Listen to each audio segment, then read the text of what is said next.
هذا يا ابو الحبيبات، تمرض بتروح على المستشفى، تقطع الدور بدك تفوت، حتى تفوت من المنكر والنكير اللي حاطي لك اياه على باب العياده.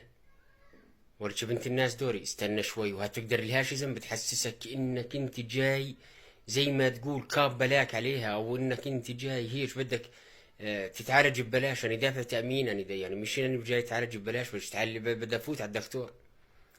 انا اول مره بشوف يعني مثلا بني ادم حواجبه واقفات غير ممرضات وعبدة الشياطين.